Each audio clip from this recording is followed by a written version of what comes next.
प्रिय दर्शकों, हम आपका ध्यान इस महत्वपूर्ण डिस्क्लेमर की ओर आकर्षित करना चाहते हैं। इस इंटरव्यू में हमारे अतिथि द्वारा व्यक्त किए गए विचार और मत उनके व्यक्तिगत हैं। ये आवश्यक रूप से हमारे YouTube चैनल या संपादकीय टीम के दृष्टिकोण का प्रतिनिधित्व नहीं करते हैं। हमारा लक्ष्य एक ऐसा मंच प्रदान करना है जहां पसमानदा विषय से संबंधित विविध दृष्टिकोण प्रस्तुत किए जा सकें। हम विभिन्न विचारों को सामने लाने का प्रयास करते हैं, लेकिन इनका समर्थन या विरोध नहीं करते। आपके समय और सहभागिता के लिए हम आभारी हैं। यदि आपके कोई प्रश्न या चिंताएं हैं, तो कृपया हमसे संपर्क करने में संकोच न करें। पसमानदा समुदाय का महत्वपूर्ण अंग होने के लिए धन्यवाद। सादर अब्दुल्ला मंसूर, पसमानदा डेमोक्रेसी। नमस्ते, आदाब। पसमानदा डेमोक्रेसी की इस खास पेशकश में हम आज एक बहुत ही जुझारू शख्स से मिल रहे हैं जो एकेडमी के साथ साथ जो बाकी सामाजिक न्याय की लड़ाई है उसमें भी सक्रिय रूप से अपना भूमिका का निर्वहन कर रहे हैं।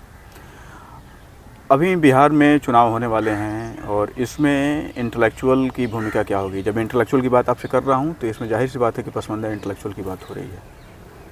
देखिए, बिहार के डेवलपमेंट को लेके और बिहार के डेवलपमेंट के साथ इंटेलेक्चुअल बिहार का खड़ा है। उनकी वही भूमिका है जो बिहार में आज बिहार की सरकार की है। बिहार में जिस लेवल पे डेवलपमेंट अभी जारी है, बिहार का इंटेलेक्चुअल चाहता है कि ये विकास की रफ्तार जारी रहे। माननीय मुख्यमंत्री जिस तरह से लगातार प्रगति यात्रा कर रहे हैं और समाज के सभी तबकों को साथ लेकर चल रहे हैं। आप देखिएगा कि बिहार के अति पिछड़ा के साथ, बहुजन समाज के साथ, पसमानदा के साथ सीधा न्याय हो रहा है।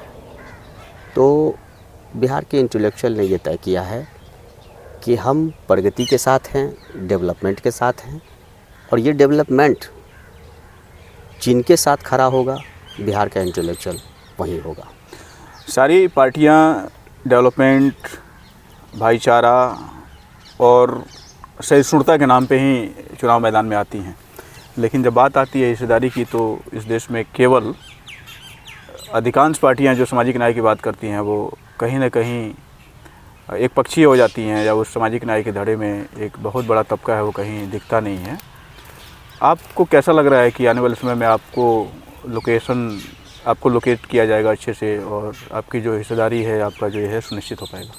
देखिए, विकास के जो रफ्तार बिहार में हैं और जिस तरह से समाज के दबे कुचले वंचित तबके को और ख़ास करके पसमानदा तबके पर सरकार की विशेष नज़र है, मैं समझता हूं कि ये आपका कहना सही है कि ये चिंता का विषय है कि जिस हिसाब से उनको हिस्सेदारी होनी चाहिए वो नहीं मिल रही है। ये विषय है, थोड़ा सा विमर्श का मामला है।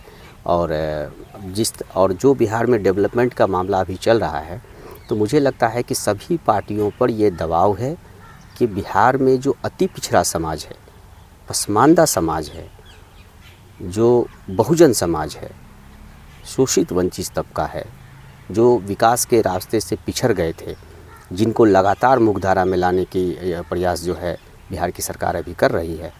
तो मैं समझता हूँ और मुझे पूरा उम्मीद है कि इस बार ज़्यादा से ज़्यादा अति पिछड़ा समाज के साथ और ख़ास करके पसमानदा समाज के साथ न्याय होगा। तो आने वाले समय में जो एक ट्रेडिशनल पैटर्न रहा है वोटिंग का और जो सोशल मोबिलाइजेशन का, उसमें आपको कुछ तब्दीली दिख रही है कि इस बार कुछ होने वाला हो, या फिर लोग बात कर रहे नहीं, हैं? मैं पहले ही आपको कह रहा हूँ कि बिहार की जनता, बिहार की आवाम और ख़ास करके जो दबा कुचला पिछड़ा समाज है, वंचित और पसमानदा समाज है। और जब मैं बात करता हूँ पसमानदा समाज की तो मैं पसमानदा मुसलमान की बात कर रहा हूँ। जब मैं बात करता हूँ अति पिछड़ा की तो मैं अति पिछड़ा हमारे हिंदू भाई की बात भी कर रहा हूँ और हमारे मुस्लिम भाई की बात कर रहा हूँ। चूँकि आप जानते हैं कि बिहार में 112 जो जाति है वो अति पिछड़ा जाति है, और उसमें उस 112 जाति में जो सबसे बड़ा माने जो 36% अति पिछड़ा है, उसमें अकेले 13% पसमानदा समाज है। मतलब कि 13% अति पिछड़ा मुसलमान है। तो एक उस वोट पैटर्न को देखें, अगर आप वोट को अगर आप देखें तो वोट के हिसाब से भी बिहार की जनता के साथ और वंचित समाज के साथ न्याय होने जा रहा है, मुझे पूरा यकीन है। एक सवाल आता है कि जब टिकट का बंटवारा होता है तो पार्टियां माइनॉरिटी के नाम पे जो टिकट देती है, या फिर कोई जो दूसरे इदारे हैं माइनॉरिटी के, या फिर जो इंस्टीट्यूशंस हैं, खास करके मान लीजिए, या फिर जो आयोग हैं, तो उसमें भी हिस्सेदारी एक खास जातियों को ही मिलते रही है माइनॉरिटी के नाम पे। अब वो क्या लग रहा है कि इसमें कुछ तब्दीलियाँ हुई हैं जब से आपका ये मुहिम चल रहा है, और देश में जो बाकी पसमानदा तबके के लोग जब से लिखना पढ़ना शुरू किए हैं और इन लोगों ने अपनी आवाज़ बुलंद की है, तो इसका असर क्या दिख रहा है, किस रूप में आप देखते हैं? नहीं, लगातार आंदोलन के असर तो हैं और आंदोलन के असर होते ही हैं, और पसमानदा मूवमेंट राष्ट्रीय स्तर पर एक बहुत बड़े आंदोलन का रूप धारण कर चुका है। और मुझे नहीं लगता है कि आज की डेट में कोई पार्टी, चाहे वो यूपीए इधर की इंडिया गठबंधन की पार्टी हो या फिर वहाँ पर एनडीए गठबंधन की पार्टी, कोई भी रिस्क लेना नहीं चाहेगी। पसमानदा के साथ बिल्कुल जस्टिस होगा। और मैं बार बार कह रहा हूँ कि बिहार की 17% मुसलमानों में अकेले 13% पसमानदा मुस्लिम समाज है, पसमानदा समाज है। तो ऐसे में कोई पार्टी इतने बड़े वोट को, और ख़ास करके जो मार्जिनलाइज कम रहा है, ये जो पसमानदा समाज है वो बहुत ही पिछड़ा समाज है, बहुत ही दबा कुचला समाज है। और जिस तरह से, हाँ, ये बात सही है कि ये परिपाटी रही है, लगातार माइनॉरिटी के नाम पर कुछ लोग हमेशा इसकी हिस्सेदारी हमेशा लेते रहे हैं, लेकिन अब ये होने नहीं जा रहा है। अब इसलिए नहीं होने जा रहा है कि पसमानदा मुस्लिम समाज, पसमानदा समाज पूरी तरह से सजग है, जगा हुआ है। और ख़ास करके 2025 के चुनाव में एक आपको नया ट्रेंड मिलेगा बिहार में कि जो पसमानदा के साथ होगा, बिहार में उसकी सरकार होगी। बिहार में 2 प्रमुख पार्टियां हैं, वैसे है तो 3, और इसके अलावा देखा जाए तो और भी कई हैं जो केंद्र में सहयोगी भूमिका में भी है और राज्य में भी सहयोगी भूमिका में है, विपक्ष में भी है, और अलग अलग तरीके से। आपको निष्पक्ष रूप से देखा जाए, पर्सपेक्टिव से, नॉन पॉलिटिकल हुए, तो किस किस तरह की पार्टियां हैं जो पसमानदा की बात कर रही हैं, और आपको लगता है कि सच में उनके अंदर कुछ करने की, कुछ हिस्सेदारी देने की बात है? नहीं, पहले से भी, और ये पसमानदा के हिस्सेदारी के सवाल को लेके और पसमानदा को कैसा न्याय और जस्टिस के सवाल पर पिछले दिनों भी और पिछले वर्ष भी मैं एक लीडर का नाम लेना चाहूँगा जिनका नाम नीतीश कुमार जी है। नीतीश कुमार जी लगातार पसमानदा को सम्मान देते रहे हैं, और ना सिर्फ पसमानदा को सम्मान दिए हैं, बल्कि नीतीश कुमार का जो विज़न है अभी न्याय के साथ विकास है, और उस विज़न में आप देखिएगा कि बिहार में सबसे ज़्यादा शोषित वंचित तबका ही सशक्त हुआ है। और उनके सशक्तिकरण का है कि नीतीश कुमार जी ने ना सिर्फ सामाजिक सशक्तिकरण का काम किया, लगातार काम कर रहे हैं। और आप देखिएगा कि अभी तक जितने भी जनप्रतिनिधि हमारे पसमानदा समाज से हुए हैं, उनके 90% अगर कोई हिस्सेदारी देने वाले शख्सियत का नाम है, उनका नाम नीतीश कुमार है। एक बहुत बड़ी विडम्बना है, और वैसे ही वो एक क्यूरियोसिटी भी रहती है दर्शकों की, या फिर जो लोग भी पसमानदा मुद्दे पे शोध कर रहे होते हैं या जानने की जिज्ञासा रखते हैं उनकी, कि मुस्लिम समाज एज ए होल जिसको वोट करता है, जिन तबकों को या जिन पॉलिटिकल पार्टियों को, वो इनका नाम नहीं लेती है, और जिनको वोट नहीं करता वही इनके बारे में सोचती है। तो इसको आप किस रूप, इस द्वंद्व को किस रूप में देखते हैं आप? नहीं, मैंने पहले कहा ना कि ये पिछले ट्रेंड आप जो भी देखते होंगे, इनकी जो भी वजह रही होंगी वो अलग है, लेकिन अब तो आप देखिए कि पसमानदा समाज मुखर है। आज के डेट में मुझे किस बात का ये है, खुल्ला मैं कह रहा हूँ कि जो विकास के साथ खड़ा रहेगा, पसमानदा समाज उसके साथ खड़ा रहेगा। विकास के साथ आज के डेट में बिहार में नीतीश कुमार जी खड़े हैं। नीतीश कुमार की आइडियोलॉजी खड़ी है। नीतीश कुमार जी पसमानदा के बच्चों की चिंता कर रहे हैं। नीतीश कुमार पसमानदा के बेटियों की चिंता कर रहे हैं। नीतीश कुमार जी लगातार उनको रोज़गार दे रहे हैं। अब टीचर की बहाली में आप देख लीजिए, अगर आप डेटा निकाल के देखिएगा तो पसमानदा समाज का सबसे ज़्यादा हिस्सेदारी अभी मिला है हमको शिक्षक की बहाली में, आंगनबाड़ी की बहाली में, जीविका दीदी की बहाली में, दरोगा वाले में आप देख लीजिए, बीपीएससी की बहाली में आप देख लीजिए। तो ये जो जस्टिस हो रहा है, और होल जस्टिस, और ये मैं सिर्फ पसमानदा के लिए नहीं कर रहा हूँ, बिहार के सभी तबके को लेकर चल के अगर आप काम कर रहे हैं और ईमानदारी से काम कर रहे हैं, आप सिर्फ कहते नहीं हैं, आप कोई हवा नहीं खड़ा करते हैं, और कोई आप कोई जो एक क्रिएट करने का मामला है वो नहीं है, इसके लिए नहीं, और वो हम किसी समीकरण में भी नहीं है। आज के डेट में आज समीकरण को तोड़ के डेवलपमेंट के साथ पसमानदा समाज खड़ा है, और इस मामले में हम लोग कोई कॉम्प्रोमाइज़ नहीं करने जा रहे हैं। एक बड़ा सवाल आ रहा है, और हो सकता है कि इसको ट्रिकी बनाने की कोशिश की जा रही हो, कि जो वक्फ बिल अभी आया उस पे लेके एक जो तबका था, खास करके माइनॉरिटी जो तबके के या उसकी राजनीति करने वाले लोग थे, वो ये कह रहे थे कि भाई नीतीश कुमार को इस पे स्टैंड लेके और सरकार का विरोध करना चाहिए। तो क्या इनका जो स्टैंड रहा वक्त पे, इसको लेके बिहार के राजनीति में कुछ असर दिखेगा क्या? नहीं देखिए, आप इसको किस रूप में देखते हैं? देखिए मैं पहले भी कह रहा हूँ कि वक्फ अमेंडमेंट बिल जो है उसको थोड़ा सा फिर से उसको समीक्षा करने की आवश्यकता है।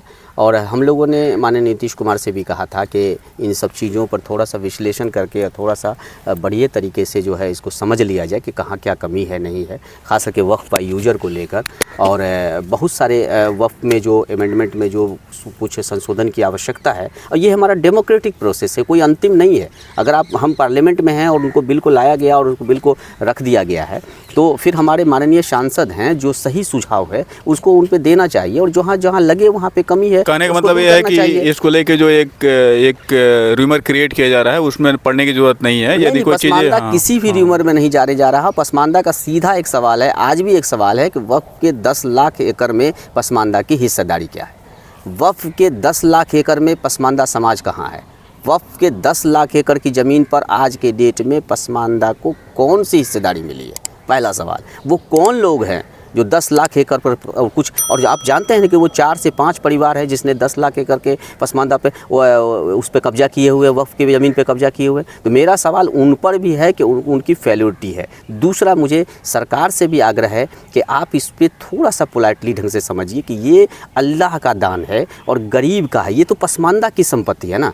वक्फ पर अगर सरकार ने तो पसमानदा डेलीगेट को हर जगह बुलाया है, जहाँ जहाँ कमेटी जा रही है वहाँ पसमानदा को वो बुला रहा है, उससे डायलॉग भी कर रहा है। ऐसे मामले हैं जहां पसमानदा से सरकार को बात करनी चाहिए और बैठ के बात करनी चाहिए कि खास करके वक्फ बाय यूजर के सवाल पर। और उनकी जो ज़मीन है, ये चूँकि मैं बार बार कह रहा हूँ कि ये ज़मीन जो है वो 5 परिवार का नहीं है, वो ज़मीन किसी संगठन का नहीं है, वो ज़मीन वक्फ का है। और वक्फ की ज़मीन अल्लाह का है, और अल्लाह की ज़मीन जो होती है वो गरीब की ज़मीन होती है, और गरीब जो है वही पसमानदा है। तो सीधा सरकार से आग्रह है कि आप उस ज़मीन को सीधे गरीब के हवाले कीजिए, और इसमें कहीं कोई कन्फ्यूजन नहीं। आप कह रहे हैं कि जो वक्फ की ज़मीन है वो गरीबों के लिए दान की गई है अल्लाह के नाम पे। जाहिर सी बात है कि एक ऐसा धर्म, एक ऐसा मजहब जिसमें ज़कात की परंपरा रही है कि जो कोई भूखे न सोए और कोई नंगे बदन न रहे, और इसी तरीके से ज़मीनें दान की गई कि जिसको घर बनाने के लिए जगह नहीं होगी उनको भी दिया जाए। ये बहुत बड़ी सोच है, क्रांतिकारी। लेकिन अभी भी मुस्लिम समाज के अंदर जो बख्खो कम्युनिटी है, जो नट कम्युनिटी है, जिसके पास ज़मीनें नहीं हैं और पटरी पर रहता है, मतलब आप इसको और करेक्ट करेंगे, मैंने तो देखा है लेकिन आपके पास इसका डाटा होगा, और उसको घर बनाने तक की ज़मीन नहीं थी। तो इन दोनों, एक 10 लाख एकड़ ज़मीन और जिसके पास एक प्लास्टिक तान के रहने भर की ज़मीन नहीं है, इन दोनों लोगों के बीच के सामंजस्य को लेके आप किस रूप में आप देखिए, मैं तो पहले ही कहा ना कि ये ज़मीन है किसकी? ये ज़मीन पसमानदा की। और इसको, इस ज़मीन पर कब्जा कौन किया हुआ था? वो चंद 5 परिवार, वो 10 परिवार, हर स्टेट के वो 4-5 ऐसे लोग थे जिसको आप संगठन आप दिखाते थे, और वो एक ख़ास तबके के लोग थे। वो गरीब के संगठन को रिप्रेजेंट नहीं करता था, वो किसी पसमानदा को रिप्रेजेंट नहीं करता है। तो ऐसे समय में मान के चलिए उनकी ये चीज़ नहीं है, ये गरीब की चीज़ है। अब सिर्फ आप कह रहे हैं घर को, ऐसी कई ऐसी जाति हैं, नट है, पमड़िया है, भाट है, बख्खो है, चुड़ियारा है, दर्जी है, आप देखिएगा कि धुनिया है, ये सभी ऐसा राइन है, कई ऐसे लोग हैं इतने गरीब हैं कि उनके पास ज़मीन नहीं है। और सिर्फ रहने के लिए नहीं, ये वक्फ की ज़मीन जो थी और ये जो वक्फ की मलकियत थी, ये करोड़ों अरबों की मलकियत है, खरबों की मलकियत है। मैं जानना चाहता हूँ, क्या यहाँ एक बड़ा हॉस्पिटल नहीं होना चाहिए था? क्या यहाँ केंद्रीय विश्वविद्यालय टाइप का एक बड़ा इंस्टीट्यूशन नहीं खड़ा होना चाहिए था? क्या यहाँ कोई रिसर्च लैब नहीं होनी चाहिए थी?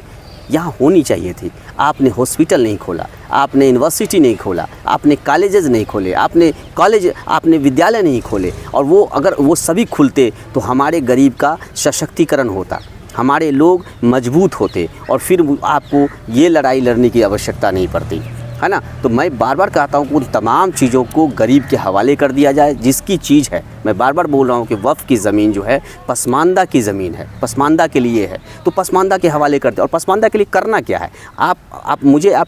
मैं आपसे कुछ नहीं कह रहा हूँ, मैं आपको कह रहा हूँ कि आप केंद्रीय विश्वविद्यालय टाइप का जो है विश्वविद्यालय खोल दीजिए। एम्स के स्तर का जो है एक आप जो है हमको हॉस्पिटल दे दीजिए। और जो विद्यालय है, नवोदय विद्यालय, सिमतुल्ला विद्यालय, ये सब जितना मॉडल विद्यालय जो देश में आज के डेट में तरक्की का मॉडल है, आप उसकी तरह स्थापित कीजिए ना। आप सोचिए ना कि आप कहाँ हैं। 10 लाख एकड़ ज़मीन पर आप क्या कर रहे थे। आपकी 10 लाख एकड़ ज़मीन पर आधी ज़मीन पर सरकारी कब्जा है, और ये सरकारी कब्जा और भू माफिया को कब्जा आपने दिलवाया। आपने औने पौने धाम में जो है उनका जो ये किया था, ये जितने भी उनके मुतवल्ली थे, आप क्या कर रहे थे। तो सवाल तो है।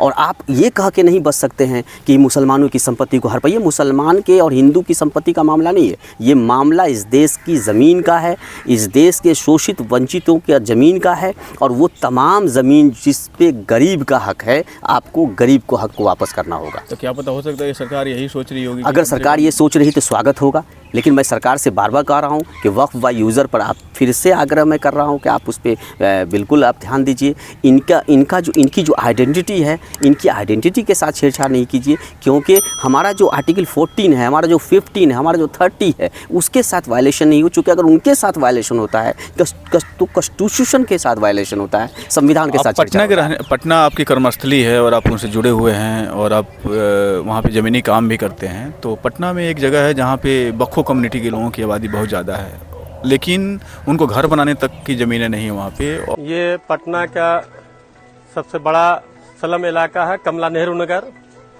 और इसमें सिर्फ दलित वर्ग ही लोग रहते हैं। खास करके मुसलमानों में जो दलित हैं, बख्खो जाति के लोग, जिसको यहाँ के सरकार ने अत्यंत पिछड़ी जाति में शामिल किया है, जबकि इसको ये घुमंतू जाति है, इसको होना चाहिए था शेड्यूल कास्ट में।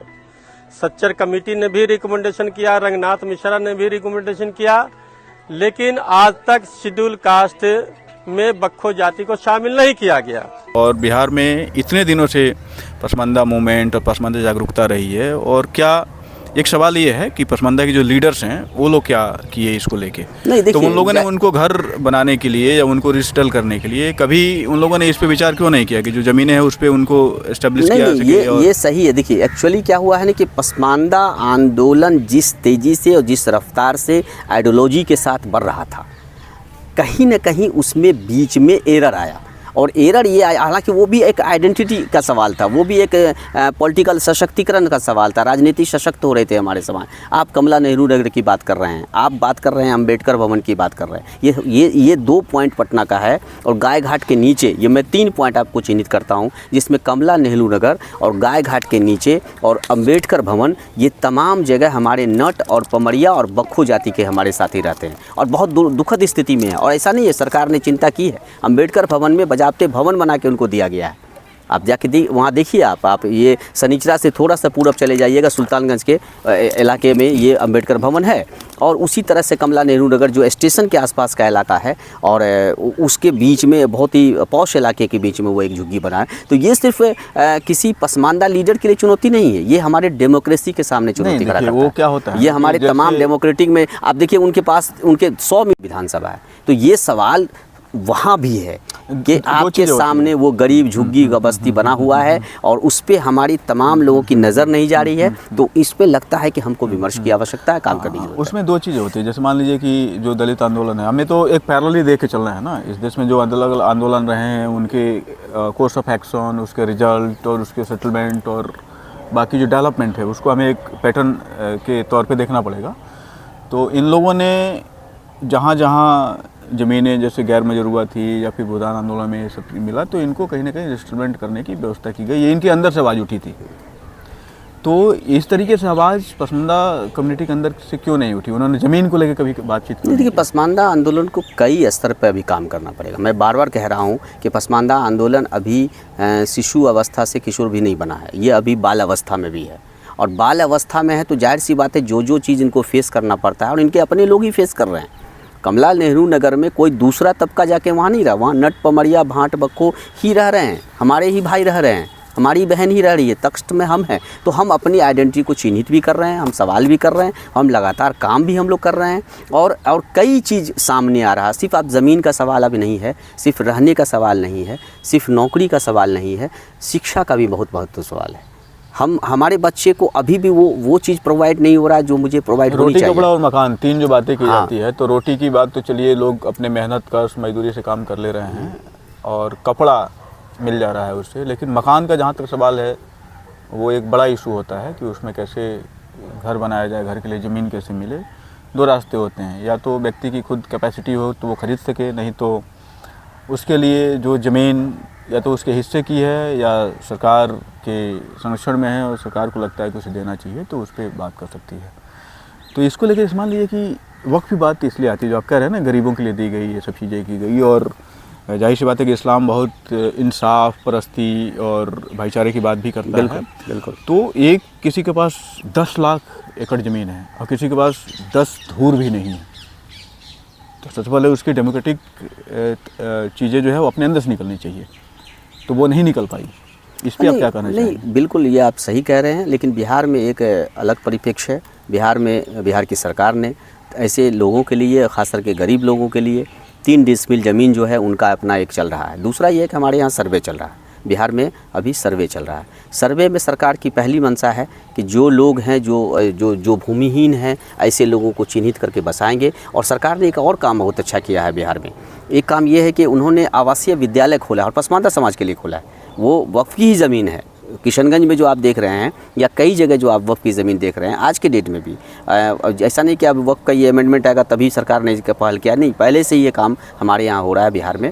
और बिहार की सरकार ने इसको चिन्हित किया और ख़ास करके ऐसी ज़मीन पर उन्होंने मॉडल स्कूल खोलने का और ख़ास करके आवासीय विद्यालय खोलने का, और जिसमें हमारे तमाम पसमानदा बच्चे तेज़ी से जा रहे हैं, उसमें नामांकन हो रहे हैं। इसको आप आगे भी देखेंगे, इसका फ़ायदा मिलेगा। लेकिन हाँ, ये सवाल है, ये जेन्युइन सवाल है और इस सवाल को हमारे लोग एड्रेस कर रहे हैं और लगातार इस पर सवाल खड़ा कर रहे हैं। तो इसका मतलब ये है, अभी मदरसा बिल को लेकर जो बातचीत हो रही है तो उसको आप किस रूप में देखते हैं? क्योंकि एक बहुत बड़ा तबका है। नहीं, हमारे यहाँ अभी एक हुआ था कि मदरसा आयोग को उन्होंने भंग हुआ था, इस पे भी सवाल खड़ा हो गया था।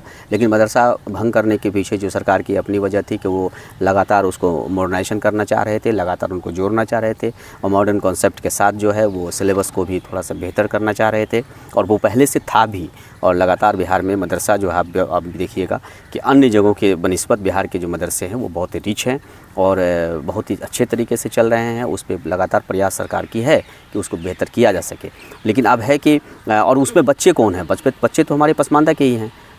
तो हम लोग और बेहतर तरीके से मदरसा को देख रहे हैं, उनको और क्या बेहतर किया जा सकता है। और अगर ये वक्फ अमेंडमेंट बिल के बाद अगर वो चीज़ें ज़मीनें हमारे हवाले होती है, पसमानदा समाज के पास, गरीबों के पास वो ज़मीन वापस होती है, तो उस पर भी हम लोग बेहतर तरीके से देखेंगे। लेकिन मैं फिर कह रहा हूँ सरकार को कि सरकार को सबसे पहले कि जिनके लिए वो सरकार चिंता कर रही है उनके साथ पहले बातचीत करनी चाहिए, क्योंकि डेमोक्रेसी में सबसे जो बेहतर तरीका है वो संवाद है। डेलीगेट्स को बुला के हाँ, नहीं, वो उस तरह से बात नहीं हो रही है। अभी भी मैं कह रहा हूँ कि अभी भी बात करनी और कुछ हुआ नहीं है। पार्लियामेंट में बजाते उस बिल को पास भी करना है, सब चीज़ जो है उनको बहुत बेहतर तरीके से लाना है। अब आते हैं इस बिल को लेकर, चूँकि आप एक बुद्धिजीवी हैं, कि बिल के विरोध में कुछ पार्टियां हैं, बिल्कुल वो चाहती ही नहीं कि इसमें कोई भी नहीं, हम उसके लिए भी नहीं। देखिए, और कुछ लोग हैं जो कह रहे हैं कि नहीं, इस देश में 2 तरह की साजिश चलती है। जब कोई जो नाटक कर रहा है कि मैं बिल का विरोध कर रहा हूँ और वॉकआउट कर रहा हूँ, मेरे नज़र से वो बिल का समर्थन भी होता है। मैंने बिहार और देश में कई ऐसे बिल देखे हैं जिसमें विपक्ष तो खड़े होते हैं और कहते हैं कि मैं इसका वॉकआउट करता हूँ, और हाँ, लोगों को लगना चाहिए कि मैं विरोध कर रहा हूँ, लेकिन कायदे से वो विरोध नहीं करता है। और ये पसमानदा समाज क्या पूरे देश समझता है। देश का शोषित वंचित तबका वो इतना बेवकूफ़ नहीं है, वो सब कुछ समझता है कि सामने वाला जो है जो विरोध कर रहा है ये असल में विरोध है या समर्थन है। और बात को हमारे लोग अब समझने लगे हैं। मदरसे को लेकर जो बात कभी की जाती है कि मदरसा को सरकार अपने तरीके से चलाना चाहती है या ये करना चाहती है, तो ये जो नैरेटिव खड़ा करने वाले लोग हैं, तो क्या वो मदरसा और मदरसे में पढ़ने वाले बच्चों के समर्थक हैं या उनके विरोधी हैं? देखिए, ये मैं बार बार कह रहा हूँ कि ऐसी स्थिति में जब इस तरह की सरकार भी कोई पॉलिसी लाती है या सरकार को भी जब पहल करनी चाहिए, तो सबसे पहले डेमोक्रेसी में संवाद करना चाहिए। आप जिस तबके के लिए आप लाना चाह रहे हैं, जिसके लिए आप बिल्कुल ला रहे हैं, या जिस समाज के लिए आप डेवलपमेंट की सोच रहे हैं, उस समाज से एक बार बात तो करो। वो समाज नहीं, वो समाज क्या चाहता है। मैं बार बार कहता हूँ कि एजुकेशन को लेके अगर कोई भी बात डेवलपमेंट करना है तो आपको उस समाज के लोगों से बात करनी होगी और उनको बताना होगा। क्योंकि देखिए, हमारा समाज आज भी पिछड़ा है। भारत के समाज की मैं बात कर रहा हूँ। हमारा जो आज भी समाज जो है वो 75% गाँव में है। और आप एक बैग चाहते हैं कि उसको अमेरिका बना देना, वो नहीं होगा। और वो तब होगा जब आप संवाद करेंगे उससे, उनको विश्वास मिलेंगे। कभी कभी आप देखिएगा ना, पोलियो के समय में आप देखिए, मैं एक उदाहरण देता हूँ। पोलियो कितनी अच्छी चीज़, उसका टीका कितना अच्छा था, कितना सही था, लेकिन लोगों ने पोलियो ड्रॉप को लोगों ने किस तरह से भ्रांति फैलाया कि इनसे ये हो जाएगा वो हो जाएगा। अंतोगत्वा हम सफल हुए ना, पोलियो मुक्त भारत बनाने में हम कामयाब हुए ना। तो इसलिए आप, और क्या हुआ था क्या ये कोई पसमानदा विरोध कर रहा था? नहीं, इस देश के सभी लोग विरोध कर रहे थे। लेकिन फिर बाद जब हम संवाद किए, जब हम डेमोक्रेटिक तरीके से हम प्रोसेस किए, और मैं बार बार लोगों को कहता हूँ कि जब भी आपको लगे कि कोई किसी मुद्दे पे विरोध हो रहा है या कोई मुद्दा जो है आपके लिए साफ जो है एक प्रतिष्ठा का विषय बनता है, तो मैं आपको फिर कहता हूँ कि संविधान में आइए, संवाद कीजिए, बातचीत कीजिए, बातचीत के रास्ते से हर समाधान किया। बिहार के विकास को लेके बिहार बौद्धिक एक डिबेट था यहाँ पे, जिसमें आप आए हुए थे, आपको बुलाया गया था। बहुत खुशी की बात है कि आप पहले जिस तरीके से केवल मुस्लिम के नाम पे बुलाया जाता था और कुछ चंद घराने और कुछ बड़े बड़े जो बाप थे उनके बेटे आते थे, लेकिन अब उसमें आप जैसे एक पसमानदा और ज़मीन से जुड़ा हुआ कार्यकर्ता भी उसमें आमंत्रित किया जा रहा है। कहीं ना कहीं आंदोलन की जीत है। तो इसमें आपने किस तरीके से अपनी बातों को रखने की कोशिश की, आपका स्टेक क्या रहा है? देखिए, बिहार के पॉलिसी डायलॉग पर ये बात हो रही थी, और ख़ास तौर पे बिहार की शिक्षा, बिहार की कृषि और बिहार के हेल्थ पर ये डायलॉग था। और आप बिल्कुल सही कह रहे हैं कि देश के चोटी के विद्वानों को, स्कॉलर को वहाँ पे बुलाया गया था, और ये भी सही बात है। और मैं थैंक यू कहता हूँ अपने पसमानदा आंदोलन के तमाम साथी को कि ये आपकी जीत है। आपने जिस ईमानदारी से साथ लगातार आप काम कर रहे हैं, ये आपकी वजह से ऐसा हुआ है कि पसमानदा समाज जो है, और पसमानदा समाज पे कोई रहमो करम से उस डायल वहाँ पे नहीं थे, पूरी आइडेंटिटी के साथ खड़े थे, अपने चीज़ों के साथ खड़े थे और अपनी चीज़ों के साथ उन्होंने वो डायलॉग कर रहे थे। और तमाम चीज़ों पे ख़ास करके बिहार में शिक्षा को लेके बातचीत हुई है, और पसमानदा समाज की स्थिति क्या है और शिक्षा को लेके क्या है उसको बहुत मजबूती से रखा गया। हेल्थ कंडीशन पे बात हुई है, एनीमिया जैसे विषय पे बात हुई है, कई ऐसे विषय थे जिसको बहुत ही अच्छे तरीके से रखा गया। और मैं समझता हूँ कि ये कामयाबी है, और ये पूरे पसमानदा आंदोलन की कामयाबी, और सिर्फ ना सिर्फ पसमानदा आंदोलन की कामयाबी है, ये तमाम वो बहुजन जो पसमानदा था, जो शोषित है, वंचित है, इस देश का मूल निवासी है, वो जो अपेक्षित है, उन तमाम लोगों के लिए ये एक बहुत बड़ा ये है। और ये परंपरा जारी रहेगी, और पूरा क्रेडिट वो उस कल वाला जो आपका कुछ एक्सपीरियंस हो उसके बारे में कुछ बताइए। नहीं, बहुत अच्छा एक्सपीरियंस रहा।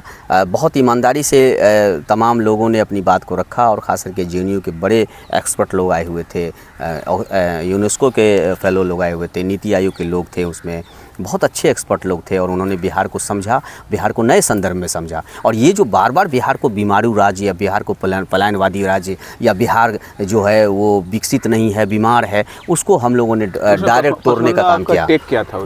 मेरा सीधा था कि आज के डेट में बिहार आइए, बिहार रोज़गार देगा, बिहार आपको प्रोफेसर बना रहा है, बिहार आपको टीचर बना रहा है, बिहार आपको इंजीनियर बना रहा है, बिहार आपको कलेक्टर बना रहा है। बिहार में आज के डेट में रोज़गार की बहार है, और मैं फिर कह रहा हूँ कि चूँकि बिहार में नीतीश कुमार है, और ये आप जान लीजिए कि बिहार आप हमको इस तरह से आइडेंटिफाई नहीं कीजिए। नीतीश कुमार का प्रचार भी कर रहे हैं। नहीं, ये प्रचार नहीं है। ये अगर कोई शासक और ख़ास करके एक नेता अगर आपकी चिंता कर रहा है, शोषित वंचित की चिंता कर रहा है, पिछड़े और पसमानदा की चिंता कर रहा है, यही तो डेमोक्रेसी है।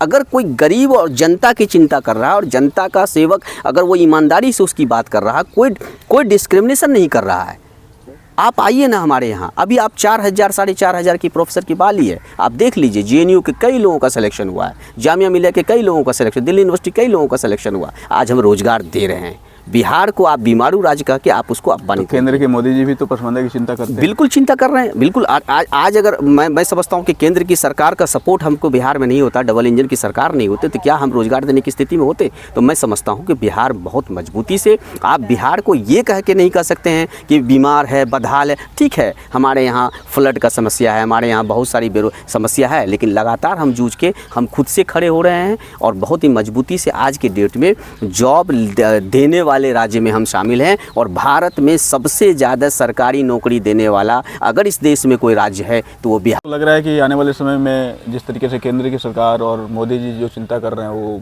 नीतीश कुमार जी द्वारा जो चिंता के आधार पे जो काम किया जाता रहा है पसमानदा समाज के लिए, वो अब पूरे देश के लोगों के लिए कुछ बात बनेगी? नहीं, नीतीश मॉडल पूरे देश के लिए मॉडल बनेगा। मैं इसलिए कह रहा हूँ कि नीतीश कुमार जी समाजवाद के वो अंतिम कड़ी हैं, जहाँ से वो लाइन निकला था।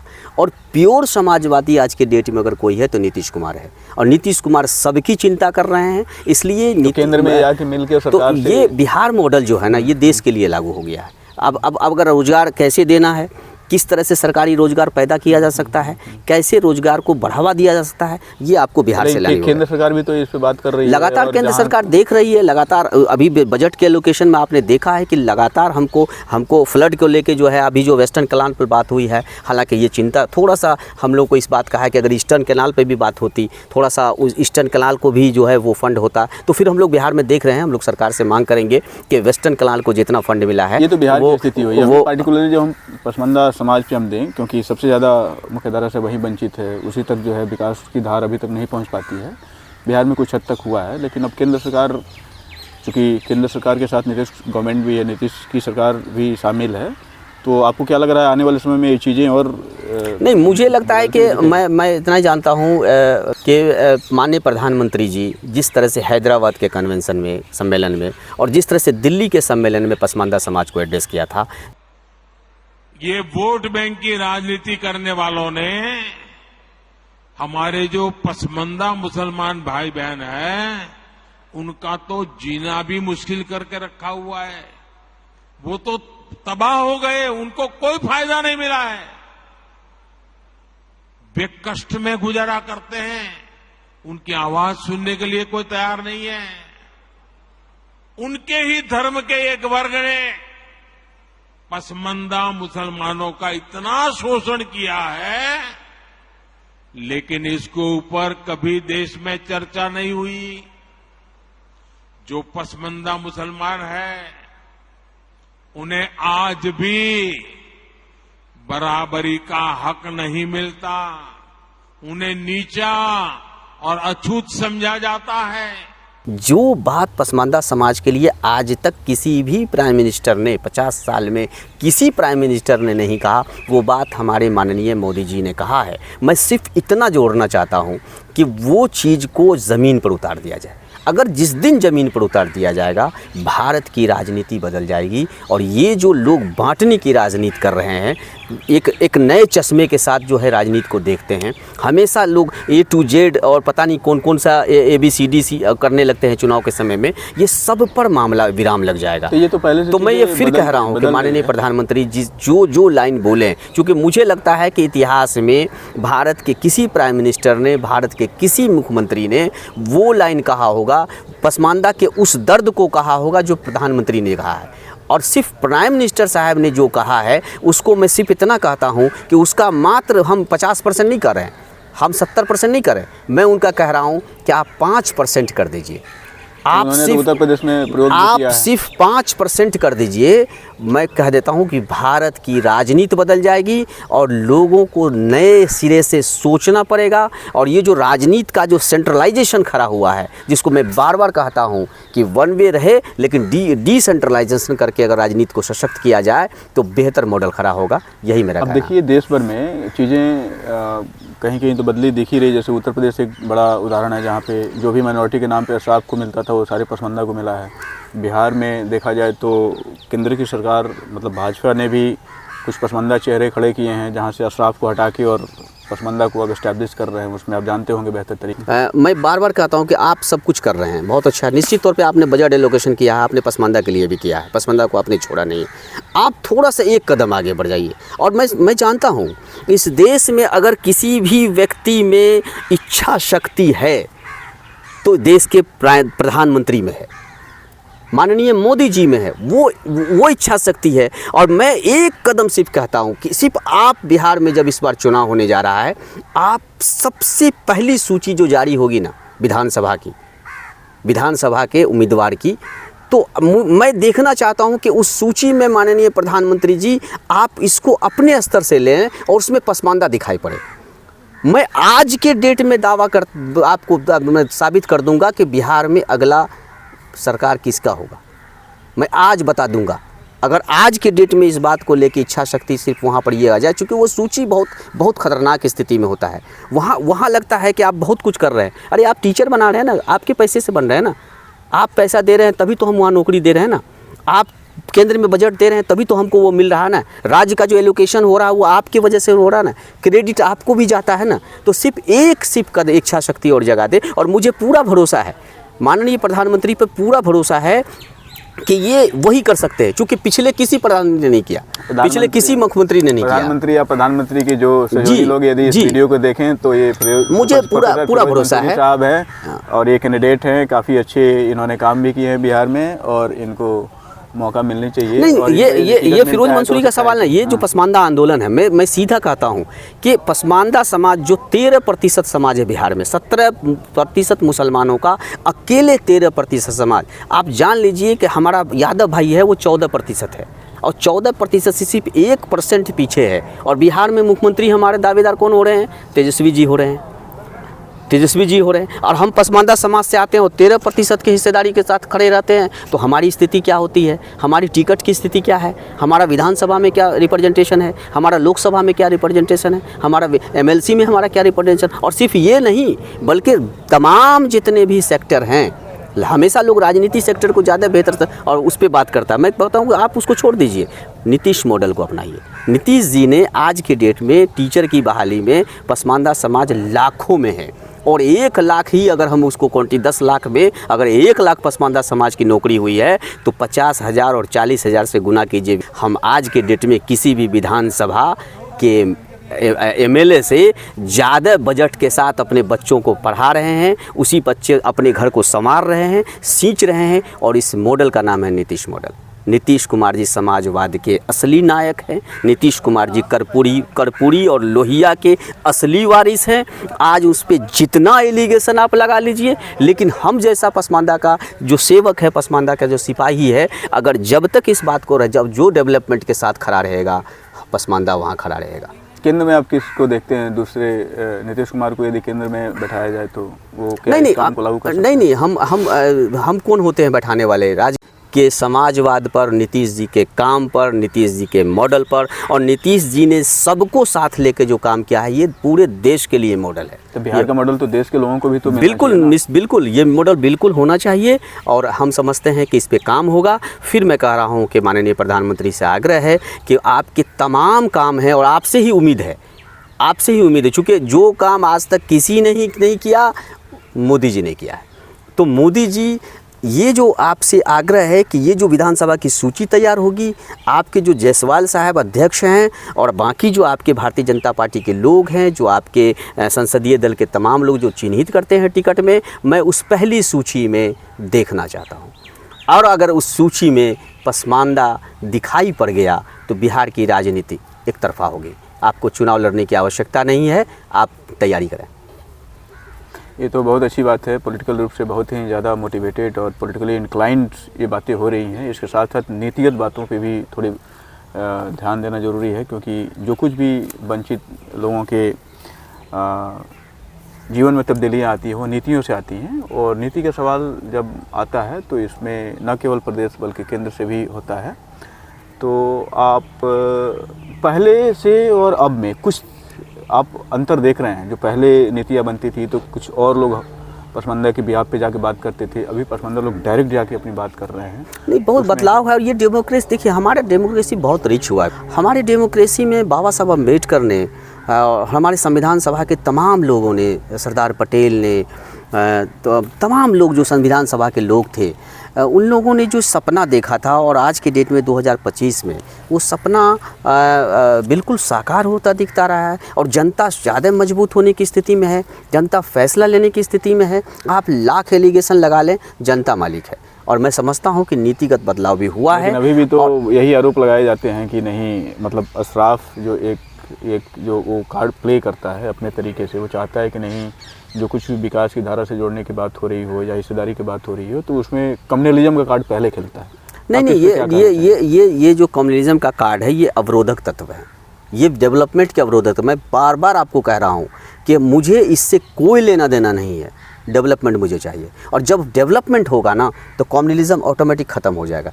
कोई नहीं चाहता है दंगा हो, कोई नहीं चाहता है कि सड़क पर आगजनी हो। आप समझ सकते हैं, कल दिल्ली के न्यू दिल्ली स्टेशन पर जो हमारे लोग मर रहे थे ना, वो हमारे लोग मर रहे थे और उसकी पीड़ा मुझे भी है। अगर सड़क पर कोई व्यक्ति मरता है, कहीं पर भी कोई व्यक्ति की दुर्घटना होती है, इसकी हर संवेदनशील व्यक्ति को चिंता होती है। कोई नहीं चाहता है आगजनी करना, कोई नहीं चाहता है लड़ना। समाज विकसित हो। और मैं बता दूं कि हमारे देश को तो गांधी से सीख लेनी चाहिए। मुझे कोई मॉडल की आवश्यकता नहीं है। हमारे देश को तो गांधी एक ऐसा मॉडल है, एक ऐसा पीस का मॉडल है जिस पे कुछ बात करने की आपको और कहीं से कुछ लेने की ज़रूरत नहीं है। आज भी गांधी के तमाम नीतियों को सिर्फ लागू कर दिया जाए, गांधी के 50% नीति को लागू कर दिया जाए, गरीबों के सवाल ख़त्म हो जाएंगे। आप गरीब हमारे समाज को बढ़ने का मौका तो दो, लेकिन एक बार हिस्सेदारी तो दो। लेकिन सामाजिक न्याय के पर्सपेक्टिव वाले लोग तो गांधी को कटघरे में खड़ा करते हैं। वो तो कहते हैं कि गांधी जी का जो मॉडल है कि जो वर्ण व्यवस्था को मजबूत करके रखना और जो ग्राम्य स्वराज है जिसमें चतुर्वर्ण व्यवस्था है, नहीं देखिए, ये बात जब हमारे राष्ट्रपिता महात्मा गांधी जीवित थे तो उनके सामने भी लोग खड़ा करते थे। जब भी हमारे कोई नायक रहे उनके सामने भी खड़ा करता था। मैं बार बार कहता हूँ कि डेमोक्रेसी हर चीज़ का जवाब है। आपको लगातार काम करना है, ईमानदारी से काम करना है, इच्छा शक्ति के साथ काम करना है। कथनी और करनी में अंतर वाला स्थिति में नहीं होना है कि कह कुछ और रहे हैं, कर कुछ और रहे हैं। मैंने आपको क्या कहा कि पसमानदा आंदोलन में, पसमानदा के सवाल पर देश के माननीय प्रधानमंत्री जी ने जो वादा किया हैदराबाद में, जो दिल्ली में वादा किया है, उसका 5% अगर बिहार में लागू हो गया तो रिज़ल्ट सामने दिखेगा। कुछ किसी को चुनाव लड़ने की आवश्यकता नहीं होगी, किसी को कुछ वोट मांगने की आवश्यकता नहीं होगी। वो इच्छा शक्ति हम जानना चाहते हैं, वो अच्छा शक्ति देखना चाहते हैं। नीतीश कुमार का वो मॉडल जो है उसको पूरी तरह से ईमानदारी से आप स्थापित कर लें तो बिहार में कहीं कुछ करने की आवश्यकता नहीं है। और ये सभी राजनीतिक दल के लिए है आज। और मैं आपको तो आश्चर्य लगेगा कि पसमानदा आंदोलन की ये कितनी बड़ी सफलता है। ये मैं अपने देश के तमाम पसमानदा नायकों को साधुवाद और धन्यवाद और मुबारकबाद देता हूं कि उन्होंने आज बाध्य कर दिया कांग्रेस पार्टी को। कांग्रेस पार्टी जब अभी पटना में जब सम्मेलन कर रही थी, संविधान सुरक्षा सम्मेलन, तो आपको पता है पसमानदा समाज के लोगों को खोजा जा रहा था, हमारे बहुजन समाज के लोगों को खोजा, शोषित वंचित समाज के, अति पिछड़ा समाज के लोगों को खोजा गया था। और उस मंच पर आप जाके देख लीजिए तो कहीं से भी ये चाहे कितना भी कॉन्फ्लिक्ट रहे, वो कुछ भी रहे, आज कांग्रेस पार्टी भी पसमानदा को खोज रही है। तो फिर मैं कहूँगा कि ये और तो इसकी शुरुआत किसने किया, ये ताकत किसने दी? ये ताकत नीतीश कुमार ने दिया। नीतीश कुमार ने जिसको बनाया, नीतीश कुमार ने जिसको आगे लेके आए और नीतीश कुमार ने जिस पे भरोसा किया, वो आज भले धोखा दे दे उनको, और वो धोखा दे के कहीं पाला भले बदल ले, लेकिन जो मूवमेंट था, आंदोलन था, वो आंदोलन रुकने नहीं जा रहा। ये जो पसमानदा आंदोलन है ये किसी एक व्यक्ति और किसी एक जाति की जागीर नहीं है। ये मूवमेंट जो है आइडियोलॉजिकल बेस पर है।